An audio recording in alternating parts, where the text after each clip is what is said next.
Hi friends, Gulf కి వచ్చినాక పద్దన చేసే పని ఏంటంటే కార్ కడగడం. ఈ సేట్ వచ్చి చెప్తే గస్సల్ సయ్యారా మొహమ్మద్ అంటాడు, అంటే బండి వాష్ చేయమనేసి. నాకు కావాల్సిన పదార్థాలు అయితే తీసుకున్నాను.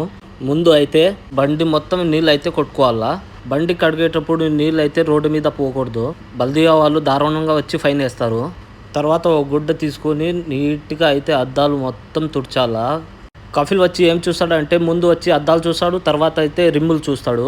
నేనైతే ప్లేట్లు కడిగే సాబున్ అయితే వేసేసినాను. మళ్ళీ తర్వాత వచ్చి నురుగు వచ్చినాక నీళ్ళు అయితే పెట్టుకున్నాను. దాని తర్వాత 4 రిమ్లు సబ్బు నీళ్ళతో రుద్దేసిన నీట్గా. కారు లోపల కూడా తడిగుడ్డతో నీట్గా తుడిచేసిన. సేటు సాయంత్రం డ్యూటీ నుంచి వచ్చి భుజం మీద చేసి ఇంతకు అసలు మియా మియా అంటాడు. నీట్గా తుడిచాడండి. ఈ ఎండకి చెమట చూడండి ఎట్లా వస్తుందో. మీరు రోజుకి ఎన్ని బండ్లు కడుగుతారు కామెంట్ చేయండి. నేను రోజు అయితే 2 బండ్లు అయితే కడుగుతాను. ప్లీజ్ ఈ వీడియో నచ్చింది అనుకుంటున్నాను. ఫస్ట్ టైం చూస్తున్నట్టే ప్లీజ్ లైక్ చేసి సబ్స్క్రైబ్ చేసుకోండి. నెక్స్ట్ వీడియోలో కలుస్తాం. అందువరకు బాయ్.